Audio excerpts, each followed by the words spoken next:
between the United States and the Democratic People's Republic of Korea. The U.S. is preparing for yet another round of joint military exercises with the Republic of Korea in the south. This time, the U.S. plans to send a nuclear-powered submarine armed with 154 Tomahawk missiles to the peninsula.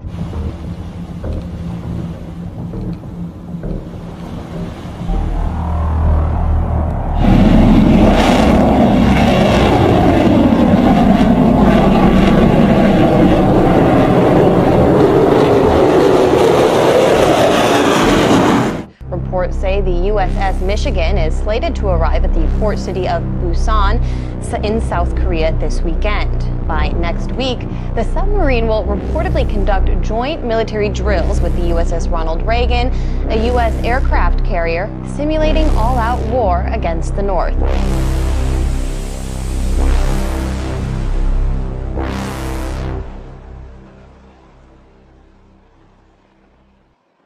DPRK considers these drills to be very provocative and has offered to halt its nuclear program if the U.S. put an end to these drills. Meanwhile, today, defense officials in South Korea say they believe special forces for the Korean People's Army conducted training exercises to practice infiltrating the South Korean U.S. Combined Forces Command by paraglider in September. A South Korean lawmaker also accused the DPRK of deploying hackers to steal highly classified military documents, including details of a, quote, decapitation strike against the North. In other words, a plan by South Korea designed to remove North Korean leader Kim Jong-un. All this comes as the Workers' Party of Korea marked its 72nd anniversary in the North. With President Trump repeatedly threatening to destroy North Korea, Britain has dived into the mix and is currently drawing up battle plans to help the U.S. if a war with North Korea becomes reality. With the latest, I'm joined now by RT's Alex Mihailovich in Toronto. Alex, what exactly are we hearing from the UK when it comes to North Korea? Well, it looks like the UK is taking things seriously. They know full well that if the US jumps into a war with North Korea, they might be one of the first ones asked to come along for the ride. And just thinking about that, the fact is that these guys have started writing up plans on how they would help the United States in a war against North Korea. Now, we know the Brits, historically speaking, have always had a pretty incredible Navy, and they still do to this day. And what they are considering and doing is adding to their arsenal with the HMS Queen Elizabeth. Now, here we got some stats on this big boat. This is an aircraft carrier, and it's brand new. It's not supposed to be put into commission until 2020. It's worth about $3.9 billion. The ship has 3,000 separate compartments, 471 cabins, 1,600 bunks, and it can hold up to 36 F-35B stealth fighter jets. That's a lot of planes with a lot of firepower. But the question is, will the U.S. even need the Brits in a situation like this? We know that the U.S. have a formidable force in the Pacific Ocean already, and whatever the Brits can do, it'd probably take a bit of time for them to get their boats out there, first of all. And second of all, the U.S. Army, or the U.S. Navy, I should say, in this case, it's pretty powerful on its own.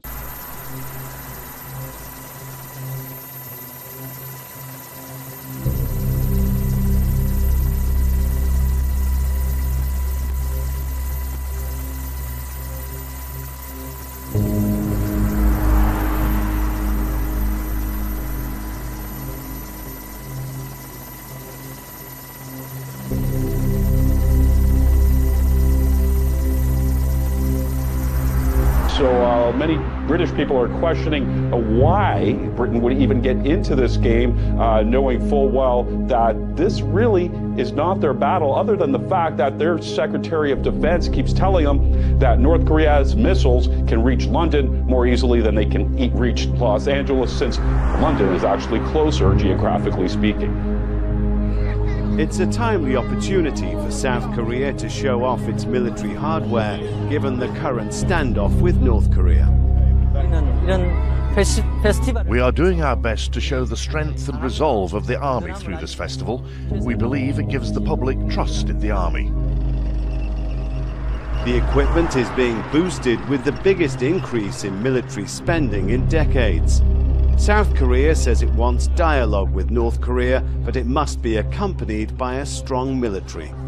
The aim is not to rely so heavily on the US for its security, but to develop its own answer to North Korea's missile and nuclear threat. South Korea is bringing forward plans to strengthen its military. It wants the ability to carry out preemptive strikes against North Korean missile sites, and if it ever comes under missile attack, to have the weapons to respond with what it calls a massive punishment and retaliation strike. North Korea is marking the anniversary of the founding of the ruling Workers' Party of Korea, and there'd been fears of another missile test, but it didn't happen. Changes in the party leadership ahead of the event have led to speculation that North Korean leader Kim Jong-un may be concentrating more on the economy instead of his weapons program. For most of the people at this festival in South Korea, security comes through strength. The city of Gyeoryong is home to the headquarters for all of South Korea's armed forces, and nearly half the people are employees of the military or their dependents. In this area, the soldiers are friends for old and young alike. North Korea shows off a range of military hardware, so I hope we can also show our capabilities. I've been worried, but I think if we have equipment like this, we would win against North Korea. Without nuclear weapons of its own, building up formidable conventional forces is seen as a deterrent to conflict, but it also ups the stakes should hostilities break out. Rob McBride, Al Jazeera, Gyeoryong, South Korea. Well, is it as simple as that then, Alex? The fear-mongering or the traditional allyship with the United States? Why is Britain being so hawkish when it comes to North Korea? Well, extremely hawkish, and it seems all to be coming out of Mr. Fallon's mouth, the man that I just mentioned. And I'm going to give you a quote by him, and this is quite interesting, sort of to get the idea of where this man's mind is.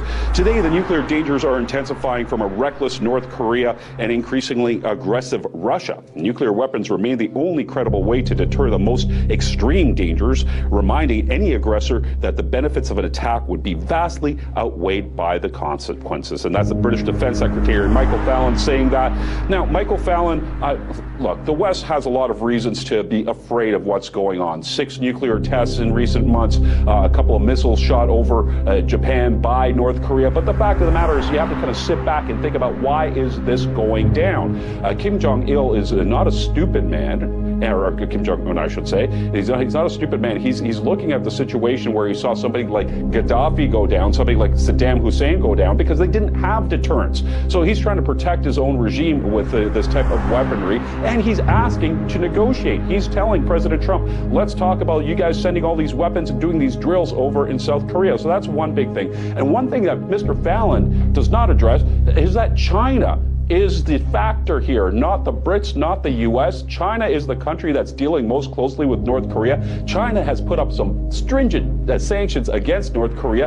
China can get the job done. And for some reason now, the Brits are saber-rattling as well. We also know that Mr. Fallon, though, recently has asked for more money for defense. So that could all be playing a part of this in this as well. As it sits with the Ministry of Defense in Britain, they're saying they would like to see a peaceful resolution and a diplomatic resolution to all this. And what we're seeing is, a lot of, as I mentioned, saber rattling and a lot of push for a war that really doesn't need to happen. Well, even if the war doesn't happen, Alex, it seems all the saber rattling will keep weapons makers here and in the UK very happy. Alex Mihailovich reporting in Toronto. Thank you so much. Thank you.